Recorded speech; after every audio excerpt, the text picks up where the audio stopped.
Hi there, it's Ruth from aRTfulStampin.co.uk, and today I'm going to show you how to make these really pretty flower pens. So looking at them initially you might think, oh, that's a pretty flower, but actually it's a pen. So I found that these are useful to give as gifts to teachers, friends and fellow demos. I've used these for swaps in the past. If you're a fellow demo, you might have seen me with my little flower basket asking for swaps, and I always seem to get lots of really favourable responses from people who swap with me. I suppose it's because not only are they pretty, but they are also useful as well, and they're nice to decorate a desk with. So I wanted to show you where the initial inspiration came from. So here is a flower pen that a friend of mine, when she got married, we could use these to sign her guest book. So that's the initial inspiration. That was a few years ago, and there have been various prototypes and variations. So this is using the brown packing paper that comes in our Stampin' Up parcels, and I've just cut lots and lots of layers of different flowers and just scrunch them up and use those on that, and put a little bit of there's a little bit of glitter glue in the middle of that one, and I think I've even put some little glitter dots on there to make them look like raindrops. This one is using the scallop circle punch, and then the centre here is like cutting into it just to create that little centre, and the leaves here are created using the bird the bird punch. That's the body, but using it as a leaf, and I just stuck that onto the back of that. And then what I try to do is finish them nicely by tying some ribbon so you can't see the kind of the ends of the paper there.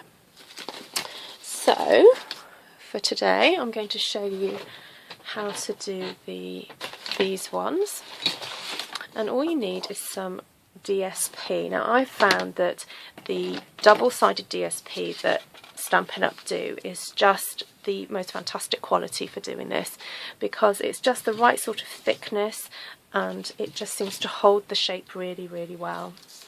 Now I've calculated that you can get about at least 4 pens out of one sheet of DSP, and if you're being really frugal and careful how you punch, you can probably get a little bit more.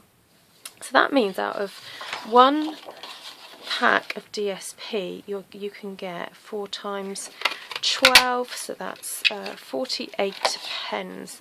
And if you're making lots and lots of pens for an event such as a wedding or party, or as a demonstrator you're wanting to make loads of swaps, it's really quite economical. So I'm just going to punch out 4. So as you can see, I could probably get another one out of there. So in actual fact, I could probably get 4, 5, at least 5 pens out of one sheet of 12 by 12. So that's actually more than 48, isn't it? I can't do the sums, it's too late at night. Anyway, okay, so I used the Blossom flower punch to do that, to punch these out. I have experimented using other shapes, but this one just seems to be a really, really nice one for doing these flowers with. Okay, so a couple of weeks ago I posted a video of how to make some little flower pegs, and I showed you how to use these tweezers, and I'm afraid I'm going to get them out again because it's so useful.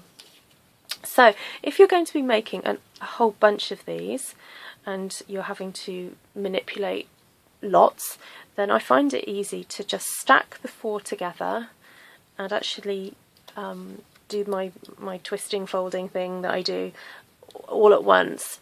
You do have to hold the paper quite firmly because it does move a little bit, but I find that doing them all individually just takes up too much time. So for those of you who didn't see before, this is the way I do it. I hold the tweezers. Obviously I'm right-handed, so you adapt this if you're left-handed. I hold the tweezers in my right hand, and I twist my hand so that the back of it is facing me. I put the tweezers in. I don't put it right to the middle, just put it to sort of where the petal would naturally end, and I hold the petals with my thumb and my finger, and I twist away from me, and I allow the paper to twist up into the tweezers. I don't know if you can see that there. And then if I take the tweezers out, you can see how it's kind of rolled up inside there, and then give it a bit of a squeeze to get that fold to really stay. So I do that with all of the 6 petals. And what this does is it breaks down the fibres and just makes the petals look less flat and a little bit more realistic, and it makes it easier then to scrunch them up when you're actually sticking the flowers onto your pen. The pens aren't any special pens really. I got them from my local WH Smith store, and I tend to buy them when there's special offers on, like buy 3 packs for the price of 2. So I do have a whole pack of them, or loads of packs of them, stashed away ready for when I need to do them, especially for like things like swaps. So once I've scrunched them all up, I tend to do 2 at a time to snip the centres. Okay, so to make this easier for me, I fold the flowers in half, not too tightly, just enough so that I can kind of see where I'm going. And then I'll make a little cut right in the middle, like that, about, how much does that measure? About 1/2 centimetre, or what's that, maybe 3/4 centimetre down. I open up the flowers, then I fold it the other way, and it's a bit easier because I've actually got that slit there. And then I cut again. So what we're doing is we're creating a cross shape in the middle of the flower there. Okay, so I'll do that with these 2. Obviously, the more you do these, the quicker you get, and it becomes like second nature really, cutting these. And it doesn't matter if you're not super duper precise, as long as you get some sort of cut in the middle to be able to get your pen through. That's what matters. And obviously just be aware of not cutting right to the edge, because once you cut to the edge, your flower starts to fall apart a little bit.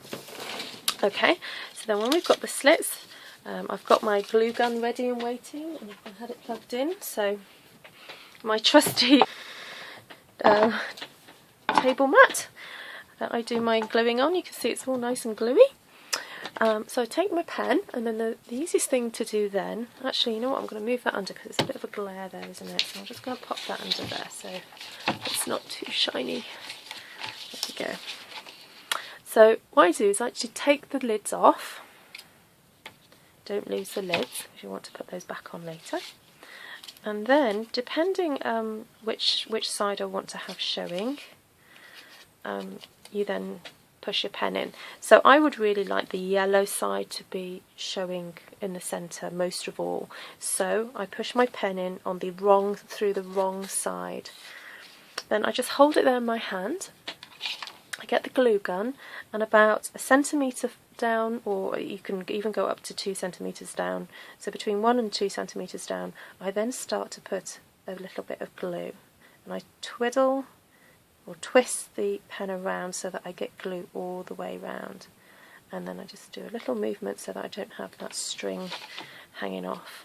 Then I push the petals up and actually fold it so that I've got the 2 opposite each other, and because the glue's probably still warm enough for me to manipulate, I then push one of the petals into the side there, and that one into the side there. Now you might be saying, now Ruth, what happens to these ones? Well, don't worry about that. Once those are stuck, I then sort of splay those open a little bit and give it a bit of a shove, and those ones too. And there's no kind of like right or wrong way to do this. You know, you're in control. You manipulate the paper the way you want it to go. So that's pretty much the first layer done. And then because I want the yellow to show, I then put the second petal in, or second flower, and push the pen through the right way this time. So that one goes up there, and then you can see how the yellow is then going to be showing more predominantly than the pattern side. And what's so lovely about using the Stampin' Up! DSP is that the colours always match. So even if perhaps the underside or the other side is not your favourite, it doesn't matter because it all looks beautiful and matches. Okay, so then my second petal, I put the glue around the base of the previous one, twist it around and then push that second petal upwards, and then with my fingers, try not to get too much glue on them, I just push upwards to get the glue and the paper to kind of stick together, and then actually give those petals a bit of a squeeze because we've still got 2 petals to go. Then the third one.